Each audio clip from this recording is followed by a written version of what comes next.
বর্ষার শেষ বিকেল। গ্রামের ছোট্ট এক কোণে নদীর ধারে ঘাস আর বালির মিশ্রণে ছোট্ট একটি খোলা মাঠ। চারপাশে সবুজ বন, আর তার মধ্যে দিয়ে একটি সাদা ঝর্ণা মৃদু ঢেউ খেলাচ্ছে।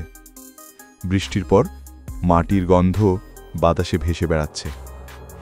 এই শান্ত পরিবেশে বসে আছে একজন যুবক, যার নাম অরূপ।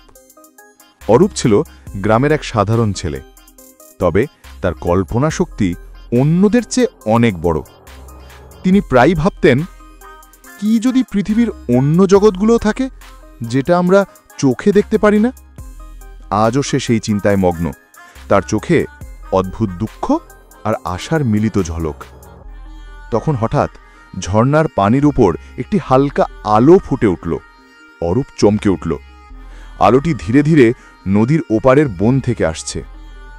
প্রথমে সে ভেবেছিল হয়তো এটা কোনো আগুন বা চাঁদের প্রতিফলন, কিন্তু আলোটি যেন এক রঙিন ঝিলিকের মতো সরাসরি তার দিকে চলে আসছিল। হঠাৎ আলো থেকে ধীরে ধীরে একটি পরী বের হল।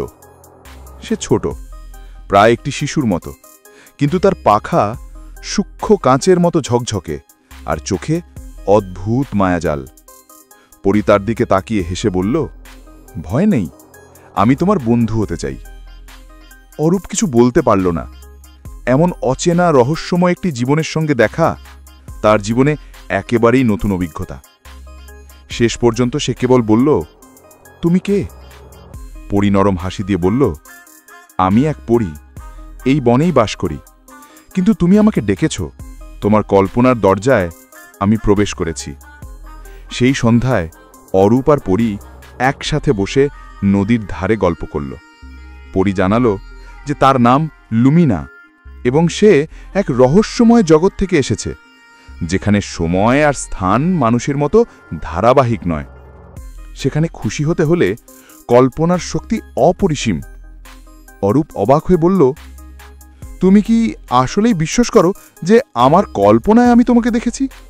লুমিনা মাথা নাড়ল, হ্যাঁ, এবং তুমি ভাবো যে আমি কল্পনায় নেই, কিন্তু বাস্তবে তুমি আমাকে ডেকেছ। এক অদৃশ্য শক্তি আছে যা আমাদের মিলিত করেছে। দিন যত গভীর হচ্ছিল, অরূপ বুঝল যে লুমিনা কেবল গল্পের চরিত্র নয়, তার উপস্থিতি যেন বাতাসের সঙ্গে মিশে নদীর শব্দে মিলিয়ে সবকিছুকে অন্যরকম করে তুলছিল। তারপর লুমিনা এক রহস্যময় গোপন স্থান দেখালো। নদীর ধারে একটি পাথরের গুহার মতো স্থান, যেখানে প্রবেশ করলে মনে হয় সময় থেমে গেছে। গুহার ভিতরে প্রবেশ করার সঙ্গে সঙ্গে অরূপ অনুভব করল যে তার চারপাশের সবকিছু হালকা এবং স্বপ্নের মতো। লুমিনা বলল, এখানে আসা মানে তুমি কল্পনা আর বাস্তবের মধ্যে যাত্রা শুরু করেছ। তুমি আমার সঙ্গে এই জগতে আসতে পারো, কিন্তু সাবধান, একবার তুমি ঢুকলে পৃথিবীর নিয়ম আর থাকবে না। অরূপ কিছুক্ষণ ভাবল। তার হৃদয় দ্রুত ধুক করছিল। ভয়ও ছিল, কিন্তু কৌতূহল আর সাহস তাকে বাধ্য করল। সে ধীরে ধীরে গুহরে পা দিল। লুমিনা তার হাতে হাত দিল, আর তখনই হঠাৎ গুহর চারপাশে রঙিন আলো ফুটে উঠল। আলো গিয়ে বসল অরূপের চোখে। সে দেখতে পেল এক বিশাল জগৎ, যেখানে বাতাসে লুকোনো রঙের নৃত্য, নদীতে সোনালী জলধারা, আর আকাশে উড়ে বেড়াচ্ছে অদ্ভুত জাগতিক প্রাণী। প্রতিটি দৃশ্য যেন তার কল্পনারই অংশ। লুমিনা বলল, এখানে সবই সম্ভব। তুমি চাইলে আকাশে উঠতে পারো, নদীতে নাচতে পারো, বা পাহাড়ে খেলা করতে পারো, কিন্তু মনে রেখো, প্রতিটি আনন্দের সঙ্গে দায়িত্বও আসে। এই জগৎ তুমি কল্পনা করছো, তাই তার নিয়মও তোমার মনেই নিহিত। অরূপ প্রথমে ভয় পেল। এত বিস্ময়কর জগৎ সে আগে দেখেনি, কিন্তু লুমিনার সাহচর্য তাকে ধীরে ধীরে শান্ত করল। সে হাসল, আর হঠাৎ তার মনোবল বেড়ে গেল। সে আকাশে লাফ দিল, পাখির মতো উড়তে শুরু করল, আর লুমিনা তার সঙ্গে খেলা করল। দুজন একসাথে সময় কাটালো নদী, পাহাড়, বন আর আকাশের মধ্যে। অরূপ বুঝল, লুমিনা কেবল বন্ধু নয়, সে তার সাহচর্য, তার গাইড, তার কল্পনার প্রেরণা। প্রতিটি দিন তারা নতুন কিছু আবিষ্কার করত, কোনো গোপন ঝর্ণা, আলো ছায়ার খেলা, বা অদ্ভুত প্রাণী। কিছুদিন পর অরূপ জানতে পারল যে এই জগতে আসলেই কিছু সীমাবদ্ধতা আছে। যদি কেউ তার কল্পনার শক্তি খোলে, তাহলে সেই শক্তি দিয়ে জগৎকে রক্ষা করতে পারে, কিন্তু ভুলে গেলে বিপদও বড় হতে পারে। একদিন লুমিনা হঠাৎ বলল, অরূপ, তোমার কল্পনা শক্তি এই জগৎকে নতুন রূপ দিতে পারে, কিন্তু মনে রেখো, তুমি যা কল্পনা করবে তা বাস্তব হবে। অরূপ থমকে দাঁড়াল।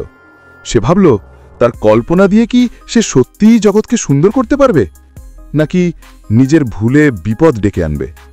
লুমিনা তার চোখে চোখ রেখে বলল, আমি বিশ্বাস করি তুমি সঠিক পথ বেছে নেবে। আমরা একসাথে এই যাত্রা করব। তারপর শুরু হলো তাদের জগৎ আবিষ্কারের অভিযান। নদী, পাহাড়, বন আর আকাশের রহস্যে তারা হারিয়ে যেত। প্রতিটি মুহূর্ত নতুন চ্যালেঞ্জ আর নতুন আনন্দের সংমিশ্রণ। অরূপ শিখল, কল্পনার শক্তি যত বড়, দায়িত্ব তত বড়। তাদের বন্ধুত্বের গল্প কেবল আনন্দ আর খেলার মধ্যে সীমাবদ্ধ থাকল না। অরূপ বুঝল যে লুমিনা কেবল মায়াবী নয়, সে তার জীবনের অংশ হয়ে গেছে। তিনি দুজন একে অপরের সাহচর্যে শক্তি পেলেন, বিপদে সাহস পেলেন, আর আনন্দে নতুন রং পেলেন। সন্ধ্যার শেষের দিকে যখন তারা নদীর ধারে বসে বিশ্রাম নিচ্ছিল, লুমিনা ধীরে ধীরে বলল, অরূপ, তুমি যদি চাও এই জগৎ সবসময় তোমার কল্পনার অংশ হতে পারে, কিন্তু পৃথিবীর জীবন ভুলে গেলে চলবে না। এখানে আমরা কেবল শিখছি কল্পনার শক্তি আর বাস্তবের সংমিশ্রণ। অরূপ মাথা নেড়ে বলল, আমি চাই এই জগৎ আর তুমি সব সময় থাকো। আমি শিখতে চাই কল্পনার শক্তি ব্যবহার করতে, যাতে আমরা আনন্দ আর শান্তি আনতে পারি। লুমিনা পাখা ছড়িয়ে হেসে বলল, তাহলে আমাদের যাত্রা শুরু হলো। সেই রাত থেকে অরূপ আর লুমিনা একে অপরের সঙ্গে কল্পনার জগতে অভিযান চালাতে লাগল। প্রতিটি দিন নতুন চ্যালেঞ্জ, নতুন রহস্য আর নতুন আনন্দ নিয়ে আসে। অরূপ শিখল, কল্পনা শুধু দুঃখ বা আনন্দ নয়, এটি জীবনের এক গুরুত্বপূর্ণ অংশ। এইভাবে তাদের বন্ধুত্ব গড়ে উঠল একজন মানুষ আর একটা পরীর মধ্যে। বন্ধুত্ব যা কল্পনা, সাহস, আনন্দ আর দায়িত্বের মধ্যে গড়ে উঠেছে।